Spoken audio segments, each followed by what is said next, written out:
سرکانچل season 2 Tania دار novel قسط number 32۔ اچھے بھلے تو ہیں۔ حیدر اچھے سے سالار کا معائنہ کرتا بولا، جبکہ لائبہ نفی میں سر ہلانے لگی۔ سیمر البتہ اس کے سرانے بیٹھی تھی۔ انداز فکر مند تھا۔ زریاب بھی وہیں کھڑا تھا اور روشانی بھی ان کی فیملی کمپلیٹ تھی۔ کم و بیش ڈرامہ ہی لگ رہا تھا مجھے تو مام آپ کو یہاں بلانے کا۔ حیدر نے تیوری ڈال کر باپ کو دیکھا۔ ہو گئی بکواس، سالار نے گھوڑا۔ جی ہو گئی۔ وہ سکون سے صوفے پہ بیٹھ گیا۔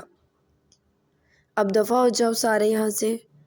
لائبہ نے اس کا بی پی چیک کیا تھا، تھوڑا بہت ہی اپ ڈاؤن تھا۔ ویسے ٹھیک تھا، وہ شاید زیمل کو یاد کر رہا تھا، تبھی ایسا بیمار فیل کر رہا تھا۔ لو یہ تو اچھا ہو گیا، مریض نے خود ہی کہہ دیا دفعہ ہو جاؤ۔ چلے مام گھر چلتے ہیں۔ وہ اٹھا، ٹراؤزر کی پاکٹ میں ہاتھ ڈالے اور کھڑا ہو گیا۔ زریاب ہنسی دبا رہا تھا باپ کا سر چہرہ اور حیدر کی ڈٹائی دیکھ کر۔ زیمل نے سالار کی جانب دیکھا۔ حیدر نہ تنگ کرو ڈیڈ کو، وہ ٹوک گئی۔ مائی لیڈی، آپ کا حکم سر آنکھوں پر، ورنہ ان کا خون تو میں نے ہی پینا ہے۔ وہ سالار کا سرخ چہرہ دیکھ کر محظوظ ہوتا بولا تھا، جبکہ سالار نے پاس پڑا گلاس اٹھایا۔ حیدر ایک دم ہی سالار کے پاس کھڑی لائبہ کے پیچھے چھپ گیا۔ مارے سر پھاڑ دیں، کوئی مسئلہ نہیں۔ وہ لائبہ کو آگے کرتا اس کے پیچھے چھپتا بولا، جبکہ لائبہ گھبرا ہی گئی، کہیں واقعی سالار اس کے سر پہ نہ پھوڑ دے، جبکہ سالار کا ہاتھ رک گیا۔ حیدر اپنی شکل گم کرو یہاں سے، ورنہ واقعی تمہارا سر پھاڑ دوں گا۔ سالار تپا۔ بوڑھے ہو گئے ہو آپ، اب ہمت نہیں ہے آپ میں۔ وہ سر جھٹک کر سامنے آیا اور اس کے ہاتھ سے گلاس لے کر سائڈ پر پٹکا۔ سالار نے اسے گھورا۔ ویسے تو ٹھیک لگ رہے ہیں، لیکن پھر بھی اپنا خیال رکھیں، مام کو چھوڑنے ہی آیا تھا، بائے۔ وہ ہلکا سا مسکرا کر اٹھ گیا۔ زیمل اسے حیرانگی سے دیکھنے لگی، جبکہ سالار، زریاب اور روشانی جو کچھ فاصلے پہ ہی کھڑی تھی، سب اسے دیکھتے رہ گئے۔ دوسری طرف حیدر کمرے سے باہر نکل گیا۔ دروازہ بند ہوا اور وہ سب ہوش میں آئے۔ سالار نے گہرا سانس بھرا تھا۔ لائبہ بیٹا جاؤ ذرا آپ اس کے پاس، زیمل نے بیٹے کی فکر میں کہا۔ لائبہ منع کرنا چاہتی تھی مگر زیمل کی وجہ سے کچھ کہہ نہیں سکی اور خود بھی کمرے سے نکل گئی۔ وہ نیچے اتر چکا تھا، گھر سے باہر جا رہا تھا۔ آری سے ملا جو اسے رکنے کا کہہ رہا تھا، مگر اس نے نفی میں سر ہلایا اور پھر باہر نکلنے لگا کہ لائبہ کے قدم اپنے آپ اس تھکے ہوئے انسان کی جانب اڑنے لگے جو پل میں کسی کو اداس کر سکتا تھا اور پل میں کسی کو اپنی محبت میں گرفتار کر سکتا تھا۔ وہ نہیں رکتا اس کے کہنے سے، تبھی لائبہ نے بھی اپنے گھر جانے کا سوچا تھا۔ حالانکہ ان لوگوں نے اسے اس کے پیچھے جانے کا کہا تھا، مگر وہ داسی سے خود ہی قدم اٹھاتی وہاں سے اپنے گھر جانے لگی۔ حیدر البتہ گاڑی کا چناؤ کر رہا تھا کہ اب کون سی گاڑی باپ کی لے کر فرار ہو جائے۔ لائبہ لون میں آئی، وہ پورچ میں کھڑا تھا اور اس کے بعد اس نے ایک سفید گاڑی چوز کر لی۔ اس گاڑی کا لاک آٹومیٹک تھا، لاک نہ کھلتا گاڑی نہ چلتی۔ وہ ایک دو جھٹکے دروازے پہ مار کر جیسے ہی مڑا، لائبہ محترمہ اپنی گاڑی میں بیٹھ رہی تھی۔ او ہیلو، کامچور بات سنو۔ اس نے انگلی کے اشارے سے اسے باہر نکلنے کا کہا۔ ہم نہیں آ رہے، وہ تھکی تھکی سی بولی۔ ایسی کی تیسی تمہاری، اس نے ایک دم گاڑی سے اسے باہر کھینچا۔ حیدر، وہ اب آرام کرنا چاہتی تھی، مزید اس کی کسی بات کو سننے کی روادار نہیں تھی۔ حیدر کو اس کی آنکھوں میں سرخی اور تھکاوٹ محسوس ہو گئی تھی۔ اگر کہیں پرواہ ہوئی بھی تھی تو بھی اگنور کرتے وہ اپنے مطلب پر آیا۔ ڈیڈ سے اس گاڑی کی چابی لا کر دو، وہ اس کی آنکھوں سے نظریں چراتا بولا۔ کیونکہ اس کی آنکھوں میں عجیب ہی نشہ تھا، اپنی جانب کھینچ لیتی تھی۔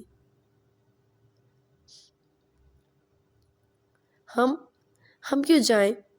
آپ کوئی بچپن والے حیدر ہیں جن کے لیے ہم کچھ بھی کریں؟ وہ سر چٹک کر بولی۔ منہ میں چوسنی لے کر تمہیں یقین نہیں دلا سکتا۔ جتنا کہا ہے اتنا کرو، زیادہ بڑبڑ نہ کرو۔ ہم کچھ نہیں کر رہے، کتنی شرمندگی کی بات ہے ہم ان سے مانگے۔ لائبہ اس کی نامعقول بات پہ نفی کرنے لگی۔ تم کہنا حیدر کے ساتھ میں نے جانا ہے۔ قسم اٹھوا لو، گاڑی تمہارے نام کر دیں گے۔ تم چابی کی بات کر رہی ہو؟ وہ تنزیہ مسکراتے گاڑی پہ ہاتھ مارتا بولا۔ لائبہ اس کی صورت دیکھنے لگی۔ ہم نہیں جائیں گے کہہ کے وہ دوبارہ گاڑی میں بیٹھ گئی۔ ٹھیک ہے، پھر آج تمہاری اس کھٹارا کے مزے لیتے ہیں۔ دوسری طرف سے ایک جست میں وہ لائبہ کی گاڑی میں سوار ہو گیا۔ حیدر، وہ غصے سے جھنجھلائی۔ چیخو مت، یادداشت گئی ہے، سماعت نہیں۔ وہ گاڑی کی چیزیں چیک کرنے لگا۔ شرم تو نہیں آتی، بیرسٹر کی بیوی ہو، کہنے کو دنیا کا سب سے تھرڈ کلاس گاڑی کا ماڈل لے کے گھومتی ہو۔ وہ مدمزہ ہوا ہوتا بولا، جبکہ ڈیش بورڈ سارا چھان مارا تھا۔ یہ آپ کا مسئلہ نہیں، اور آپ کون سا بیوی سمجھتے ہیں ہمیں، جو بار بار جتاتے ہیں ہمارے بابا کی گاڑی ہے یہ۔ وہ بولی اور اسے اپنی چیزیں چھین کر دوبارہ اندر رکھ کر اس نے ہاتھ مار کر وہ باکس بند کر دیا۔ ہاں یہ بھی ہے، گڈ یاد دہانی کے لیے شکریہ۔ وہ سکون سے ٹانگیں پھیلا کر سیٹ پیچھے کرتا لیٹ ہی گیا۔ حیدر پلیز ادھر جائیں، ہم تھک گئے ہیں۔ وہ آدھی ساتھی اسٹیئرنگ پر سر رکھ گئی۔ چلو میرے ساتھ، میں اتارتا ہوں تمہاری تھکاوٹ۔ گہری مگر شرارتی نظروں سے حیدر نے اس کی جانب دیکھا۔ لائبہ بھی اس کی طرف دیکھ رہی تھی۔ بے سختہ چہرہ سرخی مائل ہوا۔ حیدر کے دیکھنے کے انداز میں یکایک تبدیلی آ گئی۔ اسٹیئرنگ پہ سر رکھ کے رخ اس کی طرف موڑے اسی کی جانب دیکھ رہی تھی، جبکہ وہ سیٹ پر پھیلا اسی کی آنکھوں میں دیکھ رہا تھا جہاں واضح تھکاوٹ تھی۔ بے ساختہ اس کا ہاتھ بڑھا اور لائبہ کے گال کو نرمی سے چھوا تھا۔ نرمی سے اس کا ہاتھ لائبہ کے گال پر رینگنے لگا تھا۔ لائبہ نے اسٹیئرنگ کو سختی سے تھام لیا۔ حیدر سیٹ پہ سیدھا ہوا۔ لائبہ کا دل بے ساختہ بہت تیز دھڑکنے لگا۔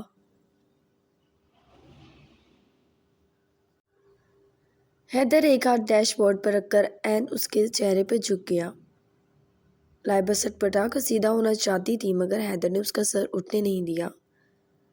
مگر ایک بات طے ہے لائبہ، تمہیں یہ تھکاوٹ اتارنے کا سبب نہیں بن سکتی۔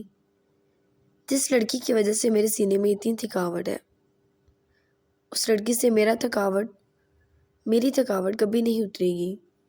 اس کا گال تھپتھپا کر وہ تنزیہ مسکرا دیا۔ لائبہ ایک دم سیدھی ہوئی۔ ہمارا قصور کیا ہے؟ وہ حیدر کو کوئی دکھ نہیں دینا چاہتی تھی، پھر بھی اس کے دکھ کی وجہ تھی۔ قصور؟ وہ آئی برو چکا کر اسے دیکھنے لگا۔ میرا بھی کوئی قصور نہیں ہے، پھر تم سب میں سب سے زیادہ بوجھ میرے سینے پر کیوں ہے؟ سختی اور ایک دم ہی غصے سے جھنجھلاتا وہ بولا۔ لائبہ ساکت رہ گئی۔ حیدر اپنا ٹیمپر لوز نہیں کرنا چاہتا تھا۔ وہ بمشکل ہی اپنی طبیعت کی نوعیت سمجھا تھا اور مزید کوئی خرابی نہیں چاہتا تھا۔ سر جھٹک کر اس کی گاڑی سے اترنے لگا۔ لائبہ کا نرم و ملائم ہاتھ اپنے شانے پہ جانا محسوس کر کے وہ تھم گیا۔ سب بھول جائیں، آپ کے ساتھ زیادتی ہوئی ہے، لیکن حیدر ماضی کو ساتھ لے کے آگے نہیں چلا جا سکتا۔ وہ آہستگی سے بولی تھی، سمجھانے کا انداز بھی تو بہت نرم تھا۔ حیدر نے مڑ کر دیکھا، یہ بات پہلی بار کسی نے اسے کہی تھی،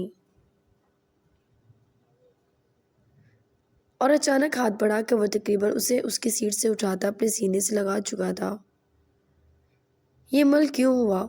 وہ نہیں جانتا تھا۔ لائبہ کا دل دیوانگی سے دھڑکنے لگا۔ حیدر نے اسے سینے سے نہیں لگایا تھا، وہ اس کے سینے میں خود چھپ گیا تھا۔ اس کی خوشبو دل فریب تھی۔ لائبہ نے اپنے بازو اس کے گرد حائل کر لیے، بے ساکتی ہی بے ساکتی تھی۔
پہلے اپنے دھوکے پہ دھیان دو لائبہ محترمہ، پھر مجھے ماضی سے نکلنے کا درس دینا۔ تیوری چڑھا کر وہ اپنی کیفیت پر جو اس کے نزدیک آنے سے دل میں احساسات جاگ اٹھے تھے انہیں غصے کی آڑ میں چھپاتا وہاں سے ہٹا اور باہر ہی آتے زریاب سے گاڑی کی چابی چھین کے خود وہاں سے نکل گیا۔ جبکہ لائبہ نے بھیگی نظروں سے اس کی جانب دیکھا اور لبوں پر کچھ گیلا گیلا محسوس ہوا تو احساس ہوا کہ وہ زخم جسے لائبہ بھرنا چاہ رہی تھی وہ اسے کاٹ کر تازہ کر چکا تھا۔ اس نے ٹشو پیپر سے خون کی بوند کو صاف کر لیا اور غصے سے حیدر کو گھورتے زریاب کو دیکھ کر اپنی بھی گاڑی وہاں سے نکال کے گھر کی طرف روانہ ہو گئی۔ مرتضیٰ ہاؤس میں شادی کی شادیانے بج اٹھے تھے اور تمام گھر والے خوش تھے۔ اس سے گھر کے ماحول میں شاید ثقافت کم ہو جاتی۔ مینا اور شاہ زیب کی شادی کے ساتھ دور اور سالم کی بھی ڈیٹ فکس ہو گئی تھی۔ عارض کافی خوش اور مطمئن تھا، جبکہ آیت کو نور کی فکر سی تھی۔ دوسری طرف نینا بیٹی کی تیاریوں میں لگی ہوئی تھی اور رمشا فی الوقت رشانے پہ غصہ کر رہی تھی۔ فنکشن ہفتے بعد شروع ہوں گے، تم نے یونیورسٹی کو ہفتہ پہلے خیر بات کہہ دیا۔ رمشا نے غصے سے اسے دیکھا۔ مام، آپ صرف ڈانٹنے کے لیے مجھے دیکھتی ہو، وہ منہ بسوڑ کر بولی۔ جب تمہاری حرکتیں ایسی ہوں گی تو تمہارے ساتھ ایسا ہی ہوگا۔ جاؤ کپڑے چینج کرو، یونیورسٹی جاؤ گی تم۔ مجھے نہیں جانا، وہ چیئر کھینچ کر بیٹھ گئی۔ تبھی سریاب بھی آ گیا اور کچن میں زیمل کو دیکھ کر خوش ہو گیا۔ اس نے ماں کو پیچھے سے ہی گلے لگا لیا۔ آپ ایک دن نہیں تھی اور لگا بہت عرصہ ہو گیا، وہ پیار سے بولا۔ زیمل مسکرا دی۔ اظہار حیدر کو بھی لے آتے ہیں یہاں، وہ زریاب سے بولی۔ بالکل مام، ڈونٹ وری، لیکن وہ نہیں آئیں گے۔ زیمل اداس تھی، ایک طرف سالار اور دوسری طرف حیدر۔ آ جائیں گے، میرے پاس زبردست پلان ہے، وہ آنکھ مارتا بولا، جبکہ رشانے بھی یہ سب سن رہی تھی۔ کوئی بدتمیزی مت کرنا، زیمل نے گھورا۔ اوہو، بالکل نہیں، چلے ناشتہ دے، یونیورسٹی سے آ کر پھر کچھ کرتا ہوں، وہ گہرا سانس بھرتا بولا اور رشانے کو تنہا دیکھ کر اس کے پھولے ہوئے چہرے کو جلدی سے ہاتھوں میں بھر لیا۔ جبکہ رمشا اور زیمل کی پیٹھ مڑی ہوئی تھی، زریاب نے چاہت سے اس کے گال پر جھک کر پیار کیا۔ رشانے کا دم نکل گیا کیونکہ وہ دونوں وہیں کھڑی تھی۔ اس نے اپنا چہرہ دونوں ہاتھوں میں چھپا لیا، جبکہ زریاب مسکراتا ہوا اس کے سامنے بیٹھ گیا۔ اب یہ کیا ڈرامہ ہے؟ رمشا غصے سے بولی۔ رشانے جو کھوئی تھی ایک دم سیدھی ہوئی۔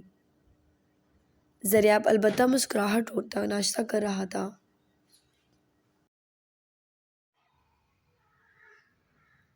تم ہی سمجھاؤ اسے زار، جب پڑھے گی نہیں تو ماسٹر کیسے کرے گی؟ رمشا بولی تو زریاب نے اس کی جانب دیکھا جس کے چہرے پہ گلال بکھرے ہوئے تھے۔ یونیورسٹی نہیں جانا تم نے؟ وہ سنجیدگی سے بولا۔ رشا نے ہونٹ نکالنے لگی۔ ڈرامے تو عروج پہ ہوتے تھے اس کے۔ نوٹنکی بند کرو اور یونیورسٹی چلو۔ زریاب بنا لحاظ کے بولا۔ شادی میں بھی کون پڑھتا ہے؟ وہ دہائی دیتی منتظر تھی بس اس سین میں سلار کی انٹری ہو جائے۔ مجھے کچھ نہیں سننا، جاؤ جلدی۔ وہ بھڑکا۔ رمشا نے سر ہلایا کہ اسے زریاب بھی سیدھا کر سکتا تھا۔ میں بڑے پاپا کو بتاؤں گی، وہ منہ بناتی بولی۔ بعد میں، پہلے تیار ہو کر آؤ۔ اس نے گھورا جب کہ رشا نے دل محسوس کر تیار ہونے چلی گئی۔ زریاب کا ارادہ یونیورسٹی کے بعد حیدر کے گھر جانے کا تھا۔ لاک کھولتے اس کا خود پر سے کنٹرول جیسے غصے سے ختم ہونے لگا تھا، لیکن میڈیسن لینے کی وجہ سے اور خود کو سمجھاتے کہ وہ ٹھیک ہے، وہ سب سنبھال لے گا، اس نے اپنے آفس کا دروازہ کھولا۔ اس دن کی پی آدھی سگریٹ ایش ٹرے میں اب بھی ویسے ہی پڑی تھی۔ وہ تلخی سے مسکرایا۔ خوابوں کو یوں چھوڑ دینا آسان نہیں ہوتا۔ کچھ لمحے تلخ یادوں کو دیکھ کر اس نے ادھر ادھر دیکھا۔ اس کا تجزیہ تھا کہ اس آفس میں اسے اس کی ذہنی الجھن کا جواب مل جائے گا۔ حیدر نے چاروں طرف چیک کیا۔ اسے ایک نام کی تلاش تھی۔ کمال۔ کون تھا؟ کہاں تھا؟ کیا کرتا تھا؟ اس کے پیچھے کیوں تھا؟ ان باتوں کا جواب اسے یہیں سے مل سکتا تھا۔ تو تم آ گئے۔ اچانک اپنے عقب سے اٹھنے والی آواز پہ وہ پلٹا اور جسے دیکھا تو کوئی خاص خوشگوار حیرت نہیں ہوئی تھی۔ حیدر نے گہرا سانس بھرا۔ مجھے لگا تمہیں میں یاد نہیں رہوں گا۔ وہ ہنستا ہوا اندر آ گیا۔ میں نے کہا بھی نہیں کہ تم مجھے یاد ہو۔ وہ سر جھٹک کر اپنے آفس میں اپنے کام میں مصروف رہا۔ کس کو ڈھونڈ رہے ہو؟ اذان نے سینے پہ ہاتھ باندھتے پوچھا۔ تم سے مطلب؟ حیدر کو وہ سخت زہر لگتا تھا اور اس وقت بھی لگ رہا تھا۔ شاید اس وقت تمہارے سارے مطلب مجھ سے ہیں کیونکہ میں تمہاری ہیلپ کرنا چاہتا ہوں۔ اذان نے گہرا سانس بھرا اور صوفے پر بیٹھ گیا۔ حیدر ماتھے پر تیوری ڈالے اسے دیکھنے لگا۔ کیوں؟ اذان مسکرا دیا۔ کیونکہ عدالت میں مجھے مزہ نہیں آ رہا تمہارے بغیر۔ وہ ہنسا۔ حیدر طنزیہ مسکرایا اور اپنی چیئر کھینچ کر ٹانگ پہ ٹانگ رکھ کر بیٹھ گیا۔ ہارنے میں مزہ آتا ہے تمہیں؟ حیدر نے طنزیہ نظروں سے سوال کیا۔ اذان مسکرا دیا۔ خیر ایسا تو میں نے کچھ نہیں کہا، لیکن میں نے قسم کھائی ہے تمہیں ہرانے کی۔ مجھے سکون نہیں آئے گا۔ اگر تم یوں ہی رہے تو تم عدالت میں کبھی دوبارہ نہیں آ سکو گے، اور میں نہیں چاہتا کہ تم مجھ سے ہارنے کے بجائے کسی اور سے ہار سمجھو، کسی اور سے ہارو۔ سمجھ تو رہے ہوگے نا؟ اذان مزے سے بول رہا تھا۔ حیدر نے سر جھٹکا۔ پوچھو کیا سوال ہے تمہارا؟ اس کے چپ ہونے پر اذان سمجھ گیا تھا کہ وہ خود بھی اپنی ذہنی الجھنوں کو سلجھانا چاہتا ہے۔ کون ہے کمال؟ وہ سپاٹ انداز میں بولا۔ یہ مجھے بھی نہیں پتا، لیکن اس بات کا پتہ لگانا ضروری ہے کہ وہ کون ہے جو تمہارے پیچھے پڑا ہے، کہ تمہاری فیملی بھی نہیں جانتی؟ اذان سنجیدگی سے اسے دیکھنے لگا۔ مجھے علم ہے وہ لوگ جانتے ہیں، ڈیڈ اسے جانتے ہیں، لیکن وہ مجھے نہیں بتائیں گے۔ حیدر کو سوچتے ہوئے بولا۔ تمہیں واقعی کمال کے بارے میں کچھ یاد نہیں؟ اذان نے شکی نظروں سے اسے دیکھا، جبکہ حیدر نے چیڑ کر اس کو دیکھا۔ تمہیں کیا لگ رہا ہے؟ مجھے پاگل سن کر بہت لطف آ رہا ہے؟ وہ بھڑکا، جبکہ اذان نے دانت دکھائے۔ حیدر سر جھٹک گیا۔ تم یہاں ویسے کیوں آئے؟ اذان نے پوچھا۔ معلوم نہیں، مجھے لگتا ہے وہ میری کسی فائل کا حصہ ہے۔ بیٹھے بٹھائے کوئی مجھ سے یوں کیوں الجھے گا، اور میری اتنی معلومات کیوں ہیں اسے؟ حیدر نے کہا جبکہ اذان کو اس کی ذہانت ماننی پڑی تھی۔ وہ بیمار رہنے کے باوجود اپنی ذہنی صلاحیتوں کا استعمال کر رہا تھا۔ ٹھیک ہے تو پھر دیکھتے ہیں۔ اذان بھی اٹھا اور ساتھ حیدر بھی، اور پورا آفس چھان مارنے کے بعد بھی انہیں کمال سے ریلیٹڈ کچھ نہیں ملا۔ دونوں ایک دوسرے کی صورت تکنے لگے۔ اپنے چیمبر کے وکیلوں کو اکٹھا کرو، اذان نے مشورہ دیا جبکہ حیدر نفی میں سر ہلانے لگا۔ میں نہیں چاہتا بات پھیلے اور وہ کمال کہیں بھی ہے چکر نہ ہو۔ اذان نے سر ہلایا۔ ٹھیک ہے تم اس فکر میں نہ جاؤ، میں ڈھونڈوں گا کمال کو، میرے سورسز پر بھروسہ تو ہوگا تمہیں۔ وہ مزے سے اس کے سامنے آیا۔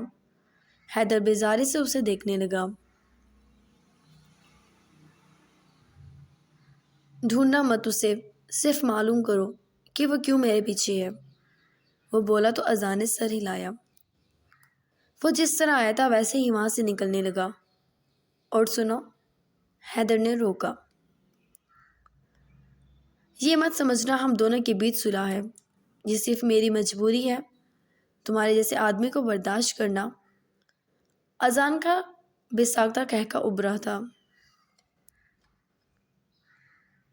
تمہیں کہا ہے نا، عدالت میں تمہیں صرف دوبارہ دیکھنا ہے، کیونکہ میرے معیار پہ دوسرا کوئی نہیں اترتا۔ یہ گیم ہم دونوں کو پسند ہے، حیدر مرتضیٰ، اور جب کھلاڑی دو ہوں تو کمال جیسوں کو ہرانے میں زیادہ دقت نہیں ہوگی، وہ بولا۔ وہ آسان ہدف نہیں، حیدر نے کہا تھا۔ وہ پھر سے مسکرایا، خاموشی سے اسے دیکھنے لگا جبکہ حیدر اسی خاموشی میں کہی گئی بات کا مطلب سمجھ چکا تھا۔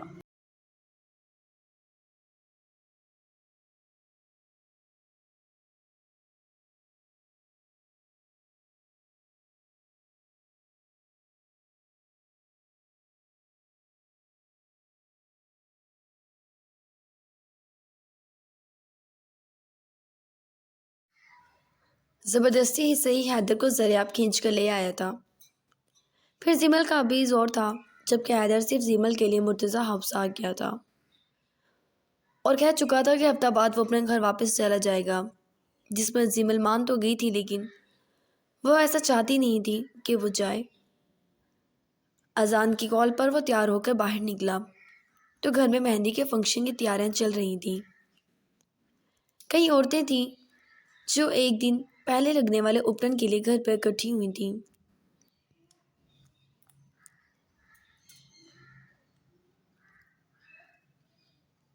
ارے ارے یہ وہی ہے نا جو پاگل ہو گیا ہے، کتنا خوبصورت ہے، لیکن لگتا تو نہیں کہ پاگل ہو گیا ہے، ایک عورت حیدر کی جانب دیکھ کر بولی۔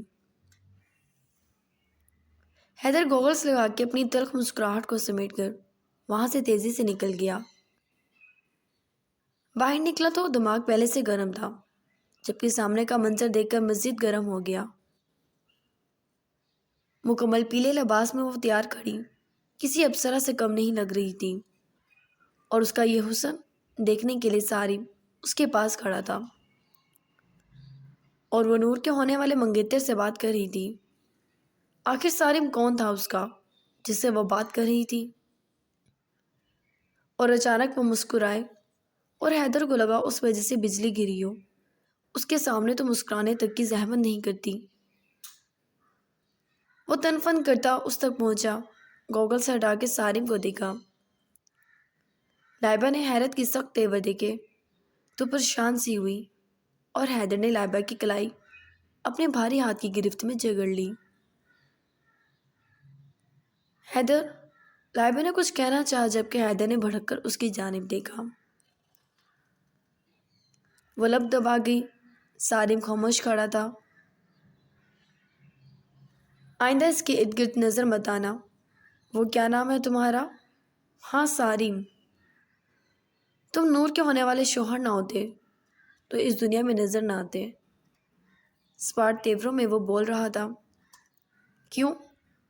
تم کون ہو لائبہ پہ کوئی بھی حق جمانے والی؟ اب تم کہو گے اس کا شوہر، جس رشتے کو نہ تم مانتے ہو نہ ہی لائبہ۔ اس میں بندھنے کا کیا فائدہ؟ آزاد کرو اس لڑکی کو، کیونکہ پاگل تم ہو وہ نہیں۔ سارم کو بھی غصہ چڑھا، وہ دو بدو ہوا۔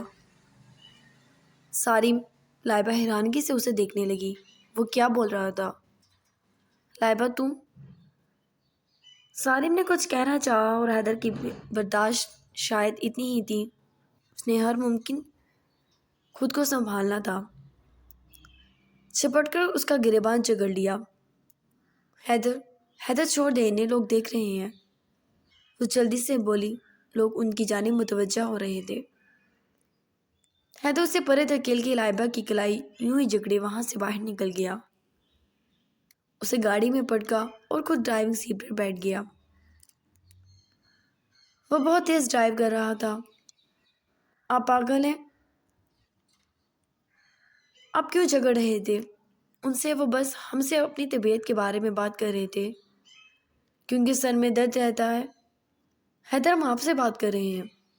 لائبہ اس کی جانب دیکھنے لگی، جبکہ حیدر نے جواب نہیں دیا۔ وہ ڈرائیو کرتا رہا اور ڈرائیو کرتے ہوئے اسے بالکل احساس نہیں تھا اس کے ساتھ کون بیٹھا ہے۔ وہ ایک لڑکی ہے جو اس کے پاگل پن کا یوں سامنا نہیں کر سکتی۔ رش ڈرائیو کرتے وہ آدھے گھنٹے کا فاصلہ 15 منٹ میں طے کر اپنے گھر میں تھا، اور یوں ہی لائبہ کو گھسیٹ کے وہ گھر کے اندر لے آیا۔ امی نے کچھ بولنا چاہا، ہاتھ اٹھا کے اسے بھی منع کر دیا، جبکہ لائبہ کو اپنے کمرے میں لے آیا۔ غصے کی شدت سے اس کا دماغ پھٹنے کو تھا۔ لائبہ کو بیڈ پر پھینک کر اس نے دروازہ لاک کر دیا۔ لائبہ سہم کر اسے دیکھنے لگی، جبکہ وہ رکا نہیں۔ سیدھا واش روم میں گھس گیا اور اپنے سر پہ شاور کھول دیا۔ وہ جو اذان کے پاس جانے والا تھا، اس وقت شاور کے نیچے کھڑے ہو کر اپنے غصے کو کم کرنا چاہ رہا تھا، اور دیکھتے ہی دیکھتے اس نے اپنی شرٹ اتار دی۔ لائبہ اس کی یہ حالت سہمی ہوئی نظروں سے دیکھ رہی تھی۔ حیدر نے اپنے دونوں ہاتھ دیوار پہ جما لیے۔ پانی اس کے پورے وجود کو جیسے ٹھنڈا کر رہا تھا، لیکن اس سے بڑھ کر مزید کوئی ٹھنڈک اس کی روح مانگ رہی تھی۔ اس نے مڑ کر دیکھا، وہ بیڈ پہ اپٹن مایوں کے پیلے لباس میں بیٹھی تھی۔ اس نے اپنے دل پہ ہاتھ رکھ لیا۔ وہ ڈر گئی تھی حیدر سے۔ ادھر آؤ، اس نے اسے واش روم میں ہی آنے کا کہا۔